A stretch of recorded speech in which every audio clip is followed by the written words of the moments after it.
Good morning. Good morning sir. તો આપણે એક નવા મુદ્દા વિશે વાત કરવા જઈ રહ્યા છીએ. તે પહેલાં ગઈકાલે આપણે સંજ્ઞા વિશે સમજ આપી હતી, ખરું ને? તો મને કહેશો સંજ્ઞાના કેટલા પ્રકાર છે? કયા 5? વ્યક્તિવાચક, જાતિવાચક, દ્રવ્યવાચક, સમૂહવાચક, ભાવવાચક. સરસ, વેરી ગુડ. આ સંજ્ઞાના આધારે આજે એને અનુરૂપ લિંગ અને વચન વિશે સમજ મેળવવાના છીએ. તો આ જે લિંગ અને વચન છે એમાં ગુજરાતી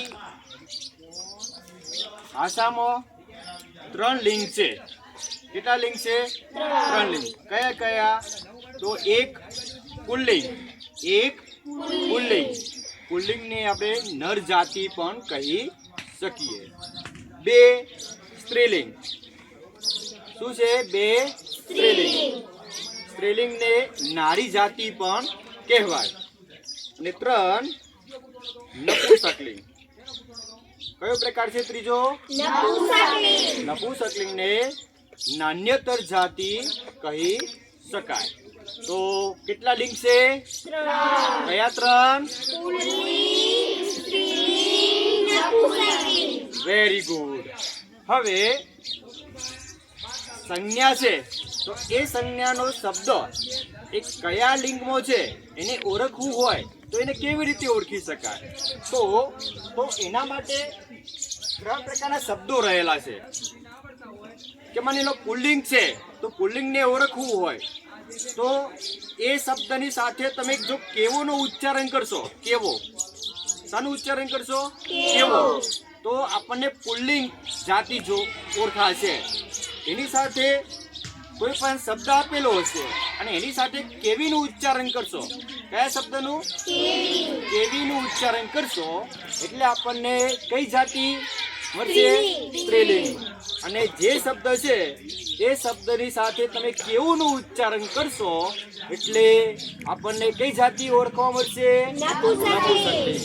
એટલે કે આ 3 પ્રકારના શબ્દો છે, કેવો, કેવી અને કેવો, જેમાં આપણને પુલ્લિંગ, સ્ત્રીલિંગ અને નપુંસકલિંગની ઓળખ મળશે. ચાલો આપણે હવે આગળ જોઈએ. કે માની લો કે અહીંયા મારી પાસે થોડાક શબ્દો છે. તો પુલ્લિંગ છે તો પુલ્લિંગને મારે ઓળખવું હોય તો કેવી રીતે ઓળખવાનું? તો આપણે કહ્યું કે એના માટે કયો શબ્દ હોવો જોઈએ? કેવો. Okay, very good. માની લો એક શબ્દ છે અહીંયા. કયો શબ્દ છે? લોટો. હવે લોટો કેવો છે કે? તો આ લોટો શબ્દ શું બન્યું કહેવાય? પુલ્લિંગ. શું બન્યું કહેવાય? પુલ્લિંગ. Okay, very good. આ કયો શબ્દ છે? ખાટલો. ચલો, તો ખાટલો કેવો? તો આ કઈ જાતિ બની કહેવાય? પુલ્લિંગ. Very good. ચલો પછી આ કયો શબ્દ છે? દરિયો. દરિયો કેવો? તો કઈ જાતિ બની કહેવાય? પુલ્લિંગ. Very good. ચલો પછી આ શબ્દ ઘોડો. ચલો, ઘોડો કેવો? તો કઈ જાતિ બની કહેવાય? પુલ્લિંગ. Very good. આ કયો શબ્દ છે? પંખો કેવો? તો કઈ જાતિ બની કહેવાય? પુલ્લિંગ. Very good. કયો શબ્દ છે?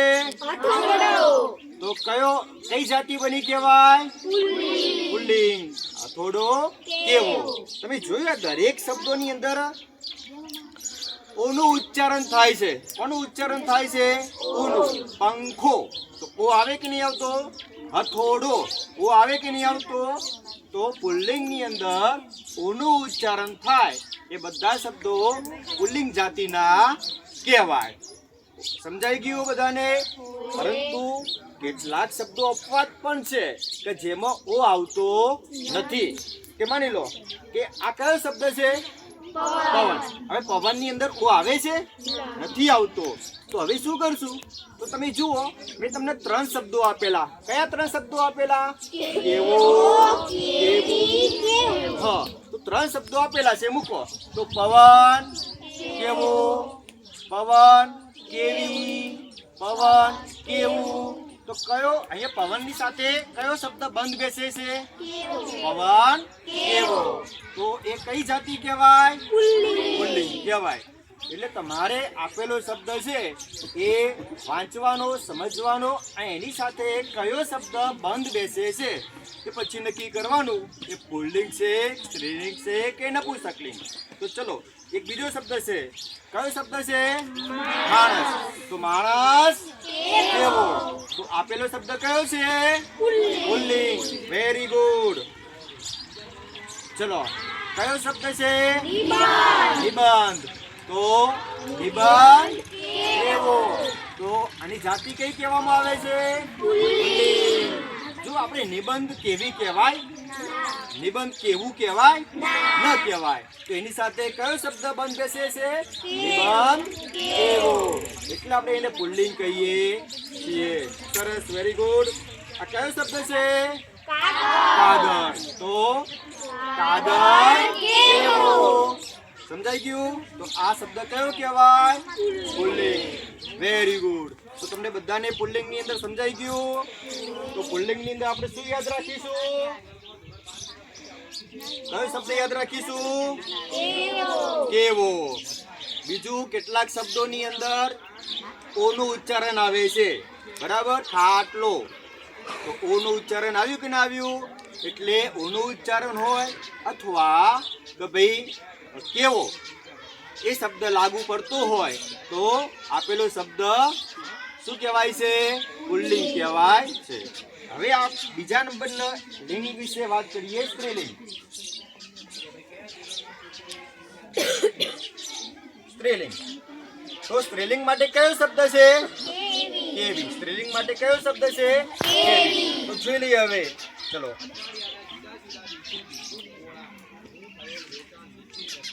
કયો શબ્દ છે? સોટી. હવે જો સોટી કેવી આવે કે ના આવે? તો આ શબ્દ કઈ જાતિનો બન્યો કહેવાય? Very good. ચલો આ કયો શબ્દ છે? તો ઘોડી કેવી. તો કઈ જાતિ કહેવાય? Very good. ચલો આ શબ્દ દીકરી કેવી. તો કઈ જાતિ કહેવાય? Very good. ચલો પછી આ શબ્દ લોટી કેવી. તો કઈ જાતિ કહેવાય? Very good. પછી આ શબ્દ નદી. તો નદી કઈ જાતિ કહેવાય? સ્ત્રીલિંગ. Very good. પછી આ શબ્દ કુકડી. તો કુકડી કેવી. કઈ જાતિ કહેવાય? Very good. પણ આની અંદર ઘણા શબ્દો એવા હોય છે, તમે જુઓ આ દરેક ની અંદર ઈ આવ્યું. શું આવ્યું? એટલે આપણને ખ્યાલ આવી ગયો કે આપેલો શબ્દ સ્ત્રીલિંગમાં છે. ઓકે. પણ ઘણા અપવાદની અંદર એવા શબ્દો છે કે જેમાં ઈ આવતો નથી. તો શું કરશું હવે એની અંદર? કયો શબ્દ મૂકીશું? કેવી. તો જોઈ લઈએ એવા શબ્દો હવે, તો આપણને વધારે ખ્યાલ આવી જશે. ચલો તમે જો કયો શબ્દ લખેલો છે અહીંયા? હવે તમે જો ખીર કેવું કહેવાય? ખીર કેવી કહેવાય? ખીર કેવું કહેવાય? જો તો કઈ જગ્યાએ બંધ બેસે છે? ખીર કેવી. તો આપેલો શબ્દ શું છે? Very good. હોશિયાર થઈ ગયા બધા. ચલો આ કયો શબ્દ છે? સરસ. યાત્રા કેવી. તો કઈ જાતિ કહેવાય? Very good. આ શબ્દ રાત કેવી.